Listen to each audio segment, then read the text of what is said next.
各位线上的同修，大家晚安，大家好，欢迎各位再度来到线上参加读书会。今天晚上读书会的主题呢是没有个性不是人，太有个性难做人啊。每个人都有个性啊，就跟每个人都有习惯跟习性一样啊。讲一个人呢有个性，好像说是很平常的事情，稀松平常的事情。但是如果讲一个人有什么习气啊，这个听起来就好像这个人有什么坏习惯一样啊，很不好听啊。每个人呢都有个性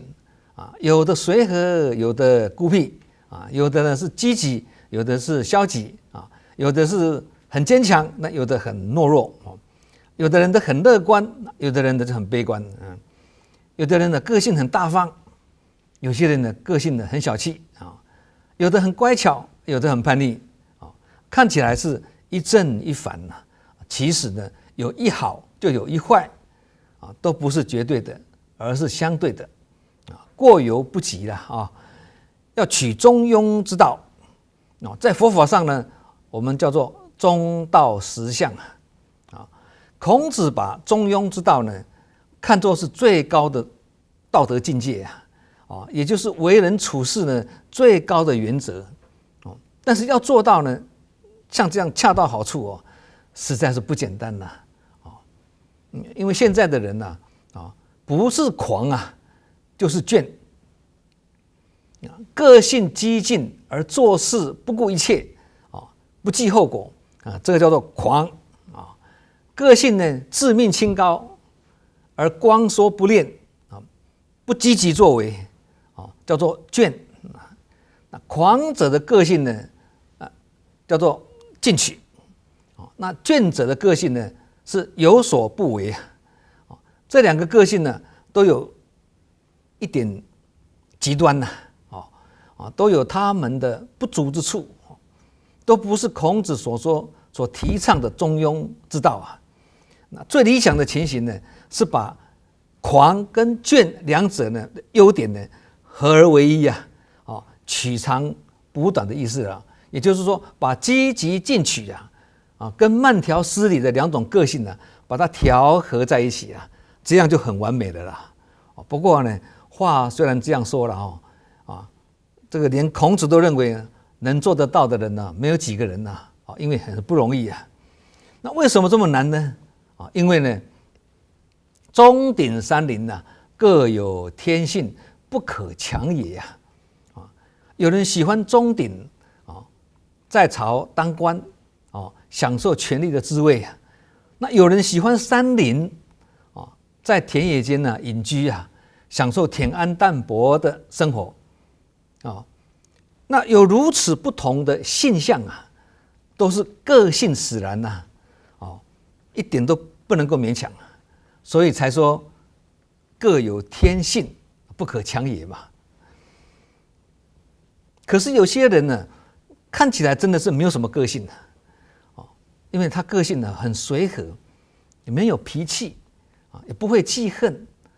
那做起事来呢不疾不徐甚至呢宠怒不惊那其实这种人我们也不能说是没有个性而是好个性那事实上没有个性也是一种个性因为这种个性是随遇而安嘛随缘自在嘛这个不是人人做得到，这种功夫是要经过修炼才有办法的。不过要注意如果没有什么个性，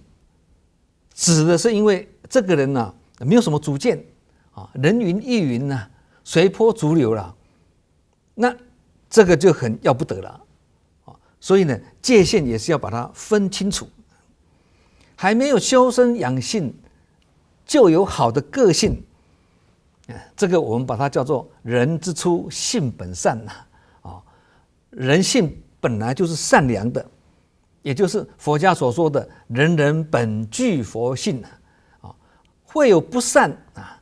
都是后天学坏的而之所以会学坏，是因为性相近习相远什么意思本性都很差不多了但是受到环境的影响以后呢，染到恶习以后呢，习气越来越多，习性呢越差越多了，所以才说习相远嘛。那性相近的这个性呢，指的是本性，还没有被污染的都是清净的本性，也就是清净的佛性呐。那习相远的这个习呢，指的是什么？习性跟习气。那习性之所以会变坏，那是受后天环境的影响啊。每一个人呢，包括修行的人呢，都有各自的个性跟习性啊。即使修到可以断烦恼了个性跟习性呢，就是断不了啊。所以才说呢，习气是烦恼的残渣习惯久了成自然嘛，变成习性嘛。那习性再继续延伸，就变成每一个人的个性了。所以习性跟个性两个可以说是难兄难弟随时都依偎在一起难分难舍。所以才会说众生习性刚强难调伏也说修行难就是难在习气深重难除其实个性跟习性都是业力的果，很难断除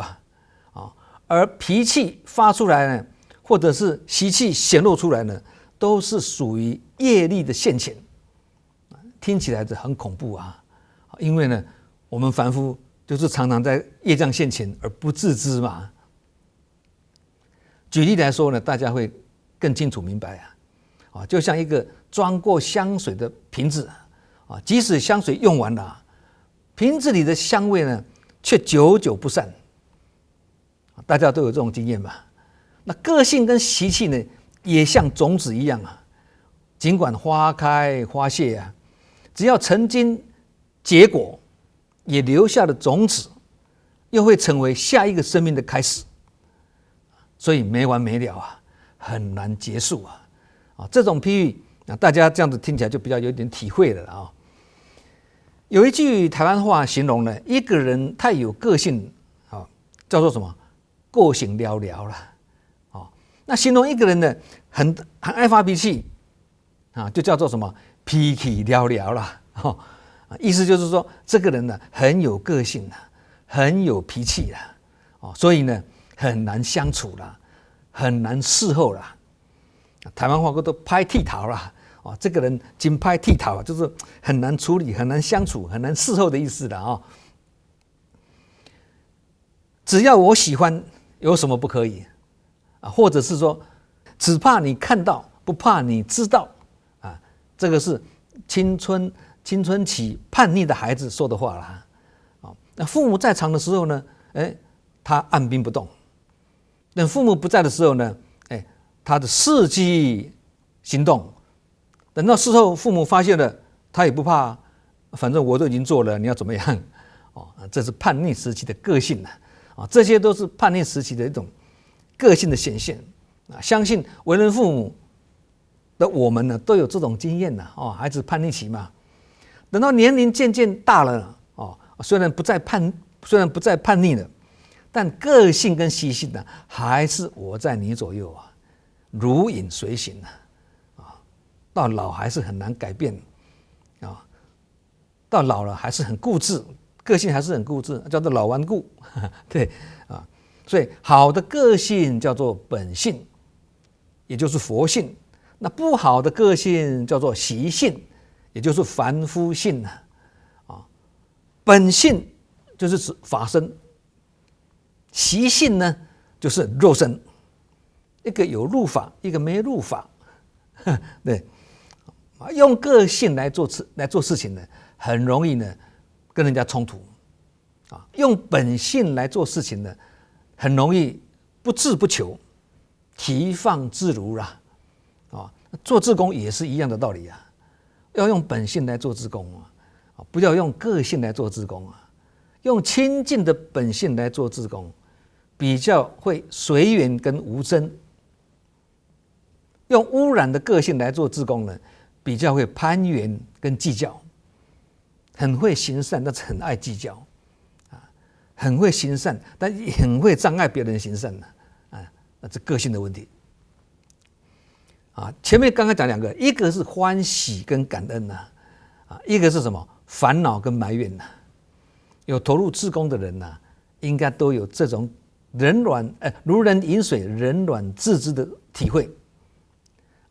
在人群中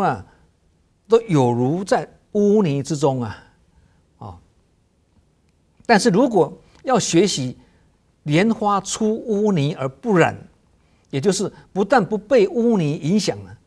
反过来还要妙用污泥这种用法之妙呢就是一种微妙之处所以没有污泥就不能成就莲花了，离开人群就不能成就道业了。因此要感恩污泥，也要感恩人群中的每一个人每一件事这就是菩萨道修行的功课跟道理被污泥污染了就变成个性，出污泥而不染呢就是本性所以刚刚讲本性是清净的嘛，个性是污染的，就是这个道理个性虽然是污染的，但偏偏没有个性就不是人这是因为凡夫习气是人皆有之而如果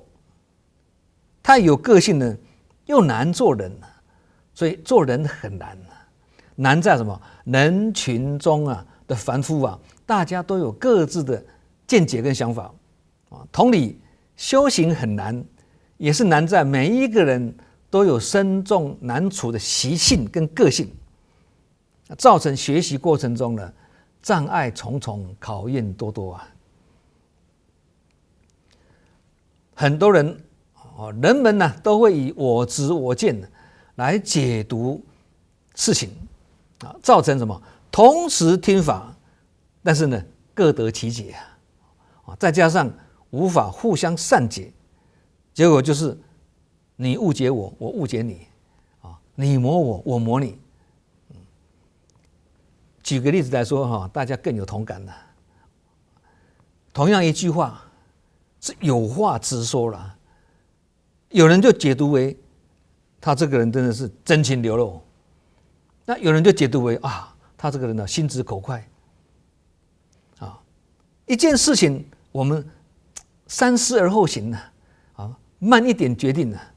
就有人说我们是优柔寡断但一旦我们做了决定之后呢，也有人批评我们说这个人独断独行做人真是很难其实呢不止我们做人难老天爷要做天也是难有一句古话他这样子说了，做天难做四月天，蚕要温和麦要寒，行人问晴农问雨，采桑娘子问阴天。同样的四月天大家对老天爷都有各自不同的祈求老天爷要怎么做到千处祈求千处现？怎么应付不同的人的不同的祈求呢？所以呢，做天也是很难。刚刚是讲做人容易，做天，刚刚讲做人跟做天都很难但有时候是什么？做人反而容易做事难做人有时候为什么做人容易因为呢，看做什么人要做个乡愿做个烂好人就很容易那什么是烂好人？没有智慧、没有原则、没有勇气的好人呢，就叫做烂好人这种人容易做但是要用心用智慧把一件事情圆融处理也是不容易有一位实业家志工凭着自己聪明跟才干跟智慧谋略而把事业经营得非常成功但也由于呢他这种成功的经验而塑造他这种自信满满、自视甚高的人格特质有时候呢，他会因为这种过度的自信呢，而怎么样表现出刚愎自用、择善固执，听不进别人的意见的意思了。但是有这样的个性他自己却不知道，就好像固执的人也不会看到自己的固执啦，就好像说可以看到被风吹起来的树叶但却看不到风，我们看不到风但是知道有风，才会那个树叶才会飞起来。知道有风，这样就是见物就见性，叫做明心见性了那这个境界就不一样了所以刚刚这样讲起来道理也都一样嘛这位实业家呢，这种个性呢，在强调什么？强调谦卑缩小、温言软语这个声色柔和的修行团体中了，产生了很大的矛盾跟冲突跟挫折。他那个个性在修行团体里面是格格不入的嘛所以他会觉得很矛盾、很冲突感觉到挫折感因为因为他这位实业家，他跟我的缘还算结得不错那他会常常找我诉苦那我就利用有缘说话是真理的这个机会呢，慢慢去引导他了现在呢，媳妇熬成婆啦是一位优秀的志工干部这个是每一位志工学习成长的蜕变个性虽然说很难改了不过呢，在修行团体里面，很多人也是把不好的个性慢慢改到一个好的个性，也是有可能的这是为什么我们要来修身养性，来改变自己的一个原因我们身上的傲气、脾气、习气都好，都是属于个性的，这个会让我们呢难与人亲近如果你有傲气、脾气、习气的话一显露出来就很难跟人家亲近了，很难跟人家相处了这样即使我们讲的道理再好，人家也是听不进去，因为你没有办法跟人家结好缘，没有好缘就听不进你的话了而自己也很容易成为孤家寡人，因为人家不想跟你在一起那追根究底就是什么？太有个性了太有个性了。好相处的这些人彼此之间也是有个性的，那不好相处这些人也是有个性，只是个性太多了很难相处甚至呢有时候很任性所以就难做人这样当然无法在团体里面结好缘自以为是就是我执的个性自我执着的个性，自以为是嘛那自视甚高，以为自己很了不起，高高在上，这是我慢的个性。那我执跟我慢呢，也是一对难兄难弟一个出现一个就出现在旁人群中不乏有这样的人都是让我们自我警惕的借镜别人是我们制造的镜子，那我们也是别人拿去照的镜子一样凡夫都是半斤八两我们千万不要去50步笑100步其实严格说来呢，我们身上的一些个性跟习性呢，都算是人格上的缺陷，而这些缺陷呢，经岁月的累积呢，会形成一个无形的暗示。那这个暗示呢，有如一个火药库一样爆发力是十足它有攻坚灭顶的力量会大大的影响我们的一生现在我们来谈一谈一个人身上的个性跟习性怎么会变成像火药库一般的人格特质呢好，第一个，无法自我控制的情绪个性很容易生气动怒，很容易呢情绪失控，因为呢很神经质对什么事呢都很敏感，一点点小事呢他就会有反应那这种人呢自己辛苦，跟他相处的人也是很辛苦，所以才说要处理好事情，就要先处理好心情脾气要能控制的好，控制得住就要先处理好情绪，叫做情绪管理刚刚讲的脾气也是一种业力脾气来了就是业力现前要消业就要怎么忍住脾气，脾气一发泄出来就是我们以前讲的百万丈门开就是因为情绪失控嘛第二个无法理智的判断跟决策，这个也是一种个性无法做好仔细的分析跟精确的判断，那这样就无法做出正确的决策会误判形势各位可以想一想员工们呢，如果都在执行一个品质有瑕疵，甚至是错误的决策，这个是多么危险的一件事情。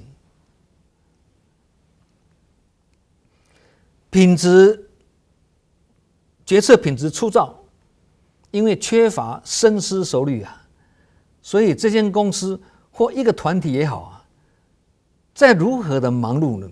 都不会是好事情而是一种危机因为忙着亏损嘛，忙着做错事嘛。其实倒闭的公司大多数都是在忙碌的忙着亏损而不自知忙着跑错方向不自知忙着执行错误的决策而不自知等等，等到财务吃紧，现出一个大洞了，已经来不及弥补了，只好什么恶性倒闭嘛。这个是社会上的经验像新冠病毒这个疫情是慢慢的恶化一些大企业大饭店都是什么选择停止生产关闭门市店面关闭客房部只开个餐饮部或者放无薪假期或者降低薪资这些都是慢慢的在自我调试来应付变迁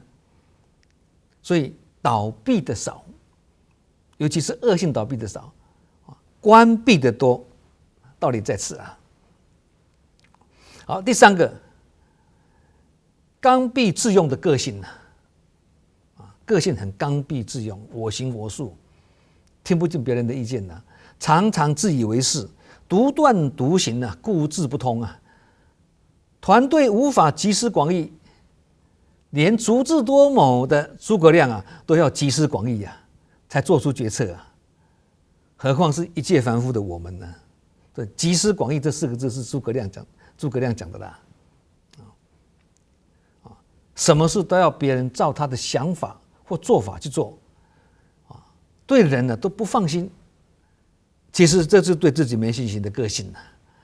别人做事呢他都看不顺眼，做到最后呢剩下他一个人，这种个性呢叫做孤僻这孤僻也是一种个性其实志工团体也是一样的道理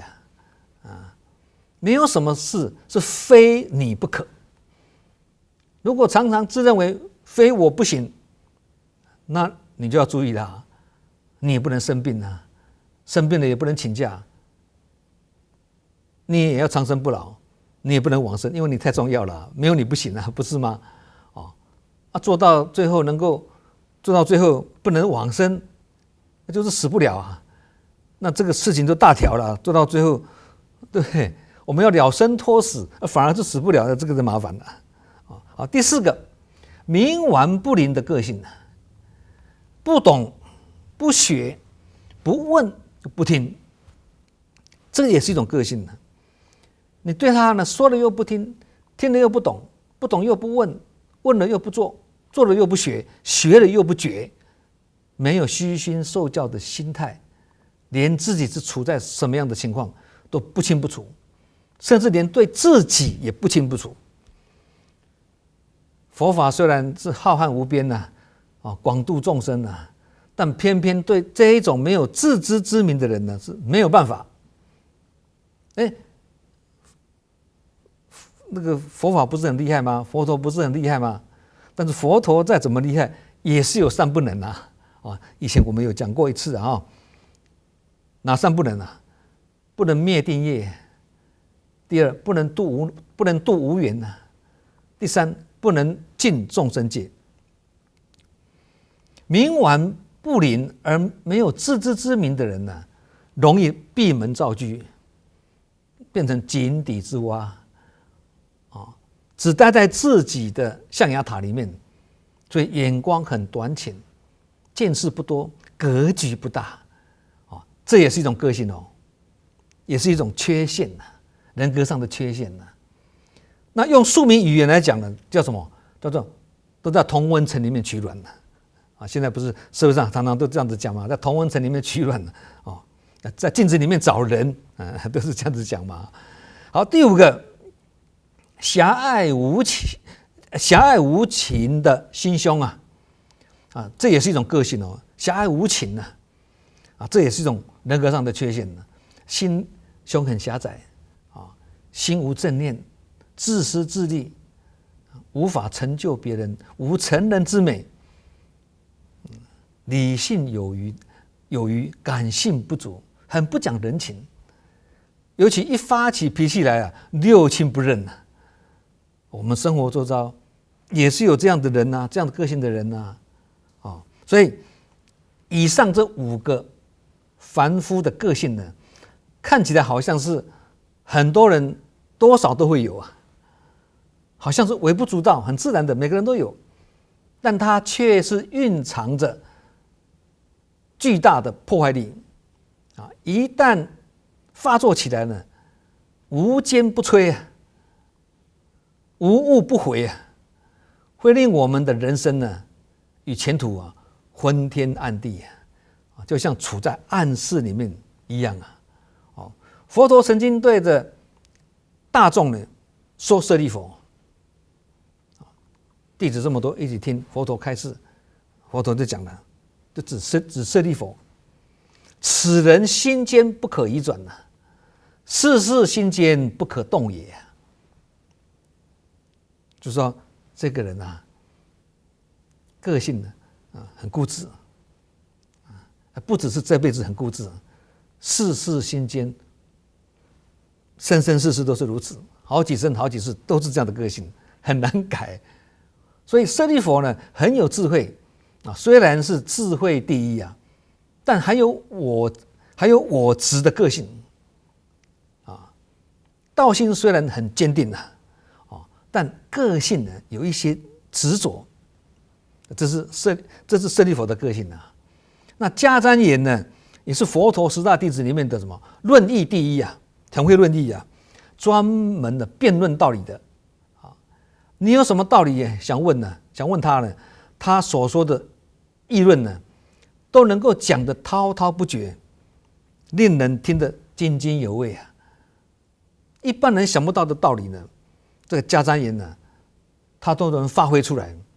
一般人说不出来的真义他都能够说的让你心服口服，横说很有理直说直有理能言善道，而且头头是道，讲什么都是道理，也不是强词夺理，而是合情合理因此迦旃延可以赢得一般人的佩服，所以说是论义第一你看迦旃延的口才，他的才华不只是如此，他还非常有善念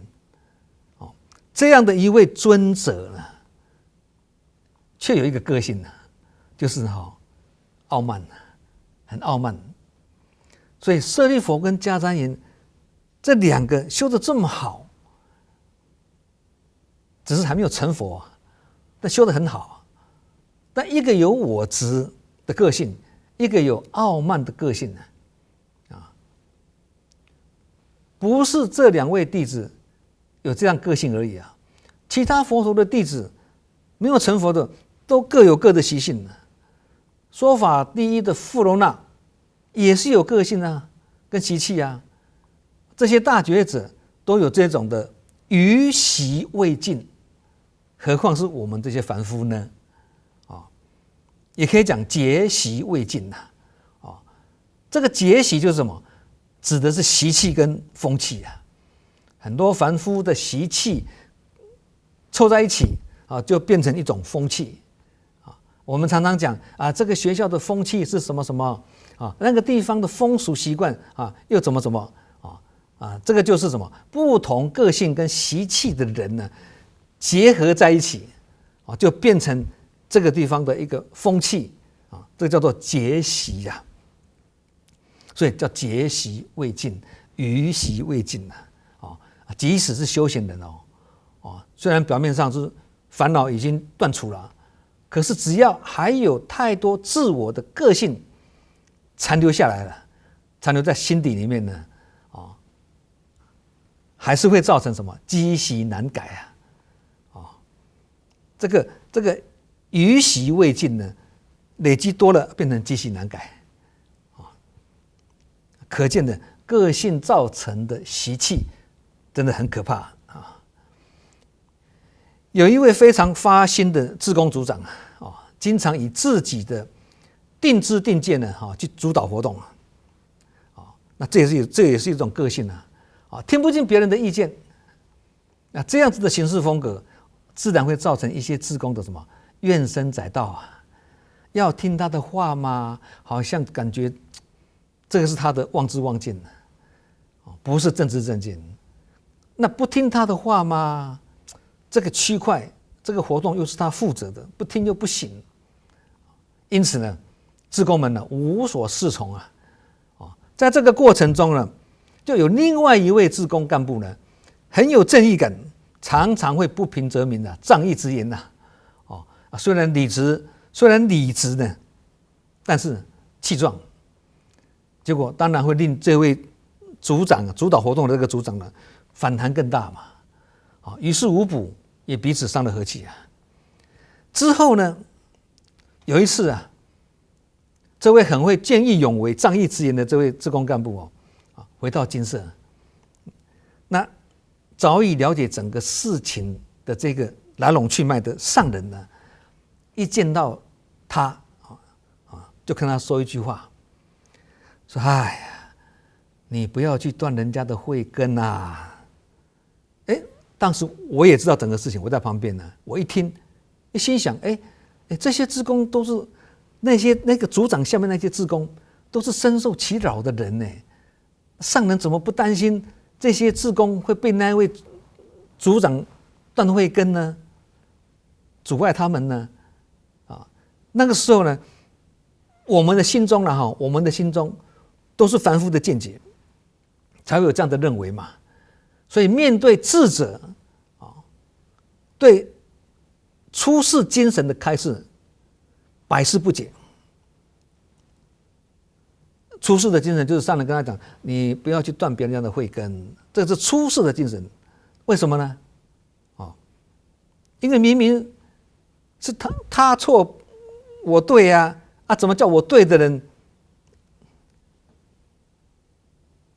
去改，而不是叫犯错的那个组长改呢？而且之后呢，我也陆陆续续看到类似这样的事情发生在志工团体里面然而上人还是教育那位自认为是对的人呢，或自认为是受委屈的人呢，自己要先改。后来我才慢慢去深入佛法，深入去体解上人的这个教化之后呢，才去体悟到真正觉子的德恨涵养跟佛法的真理大纲他告诉我们什么？想要成佛的人，自己就要先改；想要解脱的人，自己要先改；想要解除烦恼的人，就自己先改。懂得先改变自己的人，才能因放下而度脱此生不懂得放下的人呢，只好继续跟乱境呢纠缠不已捆绑一起所以这个就是君子务本的道理错不是绝对的，而是相对的；对也是不是绝对的，也是相对的。所以才说对在哪里，错在哪里，一切只是观念而已其实一直看到别人缺点的人呢，做事会不周全。这句话也是上人讲的也就是说，常常去看到别人缺点的人呢，你做事情都不会圆满呐，不会周全呐。因为一直在注意别人缺点的人呢，也需要别人来注意他的缺点，这样就变成一个恶性循环了。你是看我的缺点，那我也看你的缺点；你讲我的缺点，我也讲你的缺点，那这是个恶性循环了。这个道理了解了以后，我们就不会想去看别人的缺点及过错，即使看到了，也不会放在心上，耿耿于怀啊。即使知道了，心里有数就好，也不必要说出来啊。人家做错了，那是人家的事，我们即使看到了，也不要用我们的嘴巴去讲别人的错。六祖慧能大师啊，在《坛经》里面讲得很好，他说：“若真修道人，不见世间过啊。”不见世间过，不是说我们观察力很差，看不见，不是这样子，而是见如不见啊，看到了就好像没有看到一样，不把它放在心上，这个叫做不见世间过了。任何事情呢，能够每天反省，要反省自己这边，不要去反省别人那边啊，不是去责怪别人那边，那我们就成功了啊。我们要反省自己，我们要是反省自己，我没有错啊，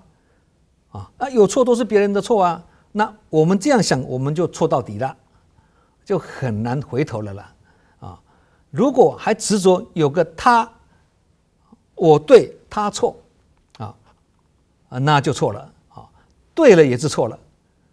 过失都在自己啊。别人没有过失，别人错了也是对的，我对了也是我错了。修行要这样子的内观自省，才能收到效果啊。这个就是出世的精神啊，证悟的理念啊。那为什么说我对了也是错的呢？因为认为我对了，还是有一个我执，有我执就错了啊，还有我的念头就错了啊，这个就不是菩萨了啊。佛经讲得很清楚啊，有我相、人相、众生相、寿者相，即非菩萨。所以要做菩萨，就不要还执着有个我，有某个人，有哪些人，有寿者的长命短命等等的分别啊。其实这个就是《金刚经》里面所讲的，我们大家都会念啊，无我相，无人相，无众生相，无寿者相。所以在修心养性，所以有在修心养性的人呢，会比较有好的性灵跟心性这样身心有所约束，有所依止，也才会有好的个性。那个性也是一种人性呢，要能学习超越人性，才有可能慢慢的接近佛性所以这个个性也是可以经过慢慢的去改善这是我们每天都可以做的功课好，我们今天的读书会就讲到这里下一个礼拜我们同一时间再会，祝福大家福慧双修，法喜充满，感恩大家，再见。